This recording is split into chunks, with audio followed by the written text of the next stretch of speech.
અહીં જે બધા વડીલો બેઠા છે, તમને બધાને ઈર્ષા નહીં થતી હોય? આજે ઈર્ષા થાય છે કે નહીં? કઈ ઈર્ષા જેવું થાય છે તમને? કેમ? તમે ભણતા હતા કોઈ તમારી કાળજી નથી જરા?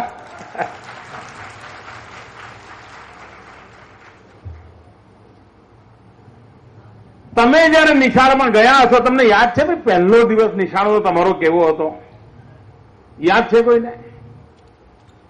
કોઈને ખબર નહીં હોય. નિશાળ કઈ બાજુ આવી એ તમારા મા બાપને ખબર નહીં હોય.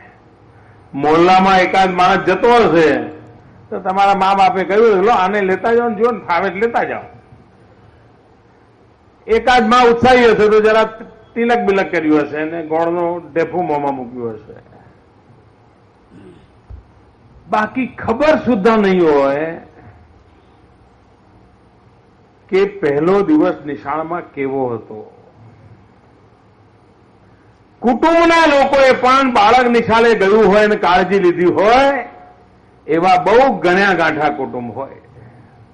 બાકી તો ઠીક છે, જેમ ઢોર ચરાવતા હોય એમ લેતા જજે લ્યા. કાળજી જ નહીં. શિક્ષણ પ્રત્યે આટલી બધી ઉદાસીનતા રહી આપણે ત્યાં. જો ભૂતકાળમાં સેજ કાળજી લીધી હોત, સેજ સરકારોએ, આગેવાનોએ, વાલીઓએ, શિક્ષકોએ, તો આજે આ ધોમ ધકતા તાપમાં મારે મજૂરી કરવા ના નીકળવું પડ્યું હોત. આ 60 વર્ષ આઝાદી પછીના એમણે કાળજી ન લીધી એટલે મારો આખો દસકો આ નાના નાના નાના ટાબરિયાઓની પાછળ ખર્ચવો પડ્યો છે. હવે એમણે તો જેવું મૂક્યું તેવું મૂક્યું. હું એવું મૂકીને જવું તો પાલવે ભાઈ? મારે એમને એમ કરીને ચાલે કે ભાઈ ના તમારું એવું હતું અમારું એવું? ના, મારે નથી કરવું. તમે જે કર્યું એ તમે જાણો ને તમારું ભગવાન જાણે. તમારું પાપ તમને મુબારક. અમારે તો ગુજરાતની આવતીકાલની ચિંતા છે અને માટે અમે નીકળ્યા છીએ. માટે અમે ગામો ગામ જઈએ.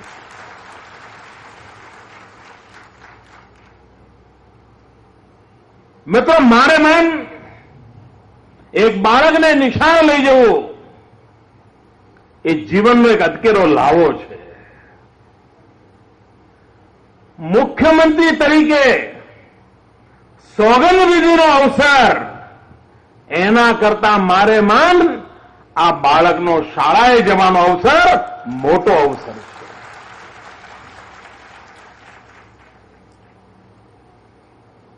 મહામૂલો અવસર છે. કારણ બાળક નિશાળે જાય છે ત્યારે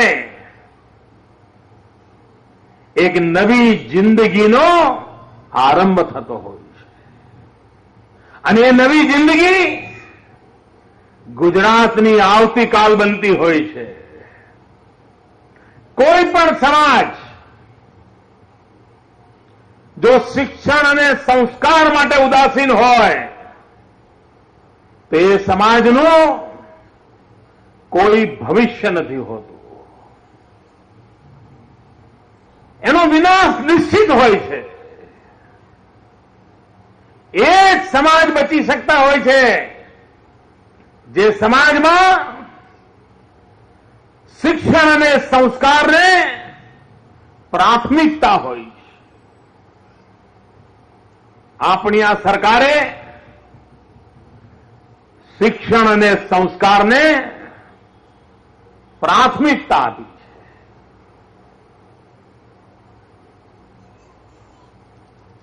ગુજરાતમાં દીકરીઓ ભણતી નહોતી.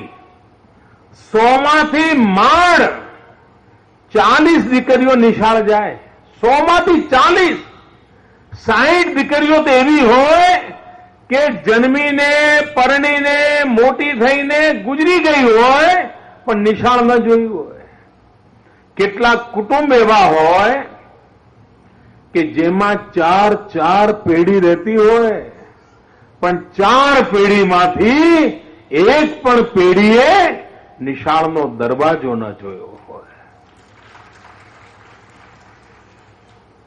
હું જયારે પહેલું વર્ષ કન્યા કેળવણી માટે નીકળ્યો અને ગામડામાં જતો હતો અને લોકો જોડે વાત કરતો હતો, વડીલોને પૂછતો હતો, તો મને કહેતા હતા કે અમારે ત્યાં 3 પેઢીવાળું ઘર છે, પણ અમે તો નિશાળ નહોતી જોઈ. 4 પેઢીવાળું ઘર છે, પણ અમે નિશાળ નહોતી જોઈ. ભાઈઓ, વાત મને પીડા કરતી હતી, મને દુઃખ દેતી હતી કે મારા ગુજરાતમાં આવું, અને એમાંથી થતું હતું કે આ પરિસ્થિતિ બદલવા માટે મારે કંઈક કરવું જોઈએ. એમાંથી એક આહલેખ જગાવી અને એના સારા પરિણામો મળ્યા. 100માંથી માંડ 40 બહેનો ભણવા જતી હતી, અને એમાંથી પણ થોડા દાડા થાય અને અડધી બહેનો ઉઠી જાય, એટલે સરવાળે એક પ્રકારે મીંડું થઈ જતું હતું. તમને આશ્ચર્ય થશે ભાઈઓ બહેનો કે ભૂતકાળમાં કેવી ભૂલો કરેલી છે, જે ભૂલોના કારણે આપણી કેટલી પેઢીઓને ભોગવવું પડ્યું છે. દીકરીઓને નિશાળે મૂકે, પહેલા બીજા ધોરણ સુધી તો સમજ્યા, પણ 3જા ધોરણમાં આવે એટલે દીકરી જરા સમજદાર થઈ જાય, એને બધી ખબર પડવા માંડે, અને એક નાનકડી ભૂલના કારણે દીકરી નિશાળ જવાનું બંધ કરી દે. મા બાપ ધક્કા મારે તો પણ નિશાળ જવા તૈયાર ન થાય. કારણ શું? તો શાળાઓ બનાવી, બધું કર્યું, ખર્ચા કર્યા, રૂપિયા વેડફ્યા, બધું કર્યું, પણ આ દીકરીઓ માટે બાથરૂમની વ્યવસ્થા ન કરી. અને 3જા ધોરણમાં દીકરી આવે અને બાથરૂમમાં વ્યવસ્થા ન હોય અને શરમના કારણે એ નિશાળ જવાનું બંધ કરી દે. ભાઈઓ, આ રાજ્યની દીકરીઓ ભણવાનું એટલા માટે છોડ્યું કારણ ભૂતકાળની સરકારોએ શાળામાં દીકરીઓ માટે બાથરૂમ નહોતા બનાવ્યા, ટોયલેટ નહોતા બનાવ્યા. ભાઈઓ બહેનો, આપ વિચાર કરો. લોકો ચર્ચા કરે છે ને, મોદી એટલે વાયબ્રન્ટ ગુજરાત, મોદી એટલે ઉદ્યોગોના સંમેલનો. એવું નથી ભાઈ. આ મારી શક્તિ તો શેમાં ખર્ચાણી? 75,000 જેટલા નવા શાળાના ઓરડા અને 55,000 જેટલા મેં બાળાઓ માટે, દીકરીઓ માટે સંડાસ બાથરૂમ બનાવ્યા. બોલો, આ મુખ્યમંત્રીને આ કામ કરવું પડ્યું. 55,000 જેટલા સંડાસ બાથરૂમ એટલા માટે કે મારી દીકરીઓ શરમને કારણે ભણવાનું છોડીને ઘેર ન જતી રહે, એને માટેની મથામણ કરી. ભૂતકાળની સરકારોને તો ખબર નહીં હોય કે આ દીકરીઓ ઉઠી જાય છે, એનું કારણ શું છે? કારણ નહીં શોધ્યું હોય. ભાઈઓ, આપણે ગામો ગામ, ઘરે ઘરે લોકોની મુશ્કેલી શું છે સમજવાની કોશિશ કરી. આપણે કહીએ ભણો ભણો ભણો, પણ શિક્ષકો ના હોય, ઓરડા ના હોય તો ભણે ક્યાંથી? ભાઈઓ બહેનો, આપણે અભિયાન ઉપાડ્યું, લાખોની સંખ્યામાં શિક્ષકોની ભરતી કરી, હજારોની સંખ્યામાં ઓરડા બનાયા, અબજો રૂપિયા ખર્ચ્યા. ગયા 50 વર્ષમાં જેટલો ખર્ચો શિક્ષણ માટે નહોતો થયો એટલો ખર્ચો આ 10 વર્ષમાં કરી દીધો, અને એનું પરિણામ એ આવ્યું કે આખા દેશમાં શિક્ષણ સુધારની બાબતમાં આજે ગુજરાત ઉત્તમ કામગીરી કરતું રાજ્ય થઈ ગયું. આપનું બાળક ભણે એના માટે ગાંધીનગરમાં બેઠેલી સરકાર ઉજાગરા કરે છે. ભાઈઓ, એના માટે ઉજાગરા કરે છે. આપણું સંતાન ભણી ગણીને આગળ આવે, આપ સુખી થાઓ, એના માટે આખું ગાંધીનગર આજે ગુજરાતના ગામડા ખુંદવા માટે નીકળી પડ્યું છે. સરકારના અધિકારીઓ ગામડે ગામડે જઈ રહ્યા છે. જ્યારે ગુજરાતની ચર્ચા આવે તો લોકો લખે, વાંચે શું, બોલે શું? અરે ભાઈ, ગુજરાત એટલે વાંચે વાયબ્રન્ટ ગુજરાત, અને ગુજરાત એટલે પછી મોટા ઉદ્યોગપતિ રતન ટાટા ને બિરલા ને અંબાણી ને આ બધા શેઠિયાઓની સેવામાં જ મોદી હોય છે. આવા ભાષણો કરે. ભાઈઓ બહેનો, આ વાયબ્રન્ટ ગુજરાત ઉદ્યોગપતિઓનો મેળાવડો તો આપણે 2 વર્ષમાં એક જ વખત કરીએ છીએ. કેટલી વાર? 2 વર્ષમાં માત્ર એક વખત, અને એ પણ કેટલું? માત્ર 2 દિવસ. જ્યારે કન્યા કેળવણી માટે દર વર્ષે 3 દિવસ આખી સરકાર ગામડા ખૂંદે છે. આ અમારી પ્રાથમિકતા છે. પહેલા સત્રમાં પ્રવેશ માટે, બીજા સત્રમાં ગુણોત્સવ માટે ફરી સરકાર દિવાળી પછી ફરી ગામડે જાય છે, પ્રાથમિક શાળાઓમાં જાય છે અને ચિંતા કરે છે. ઉદ્યોગપતિઓ માટે 2 વર્ષમાં 2 દાડા આ રાજ્ય આખું એક સપ્તાહ ઉજવે છે બાળકોના આરોગ્ય માટે. ગુજરાતની શાળાઓમાં ભણતું ગરીબનું બાળક, એના આરોગ્યની ચિંતા કોણ કરે? સરકાર ગામો ગામ, શાળાએ જઈને દરેક બાળકોના આરોગ્યની પરીક્ષણ કરે છે. ઘણીવાર તો બાળક બિચારું માંદું રહેતું હોય, શરીર વળતું ના હોય, સાંજે ઘેર આવે ત્યારે થાકીને લોથપોથ થઈ જતું હોય, મા બાપ પણ ગુસ્સો કરે, માએ 2-4 થબડાવે કે તું બસ તારે ભણવું નથી, તારા આમ છે એટલે પડ્યો રહે છે. ખબર જ ન હોય કે એના બાળકને બિચારાને રોગ કયો છે, અને ગુજરી જાય તો મા બાપ એમ માને કે ભલે ઈશ્વરને ગમ્યું તે ખરું, મા બાપને ખબર સુદ્ધા ન હોય કે એના બાળકને રોગ કયો છે. આ સરકાર ગામો ગામ, શાળાએ જઈને બાળકોના શરીરની તપાસ કરી, આરોગ્યની તપાસ કરી, અને દર વર્ષે 2,500 થી 3,000 બાળકોના નાના મોટા ઓપરેશન આ મુખ્યમંત્રી પોતાના મુખ્યમંત્રી ફંડમાંથી ખર્ચીને આજે કરાવે છે.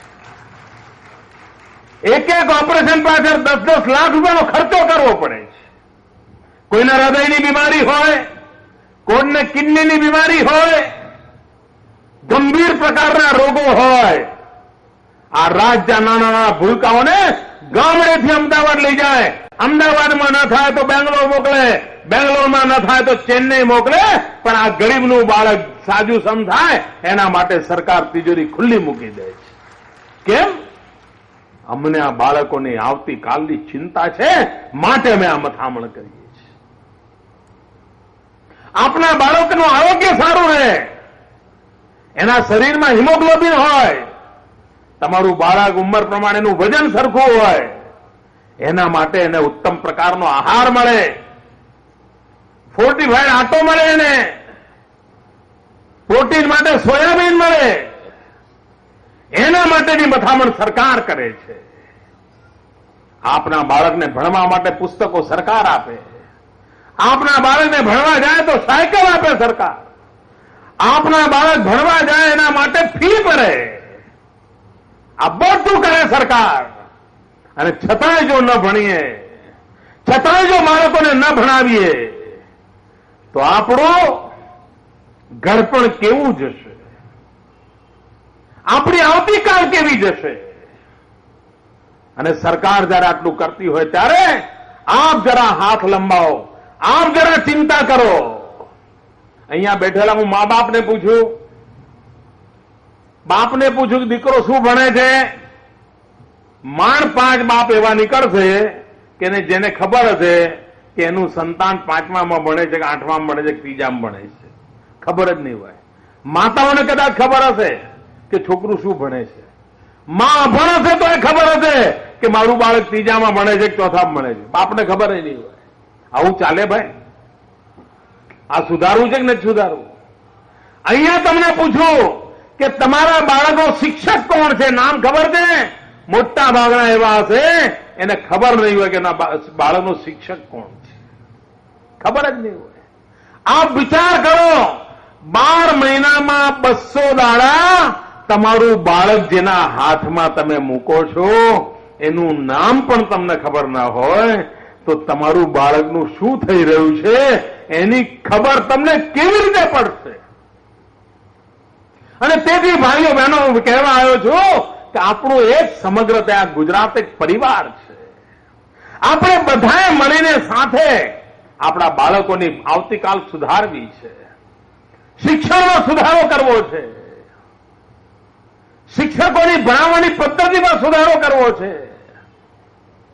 કોમ્પ્યુટરનો જમાનો છે. આ સરકારે ગામડે ગામડે કોમ્પ્યુટર આપ્યા છે. ગામડે ગામડે કોમ્પ્યુટર આપ્યા છે.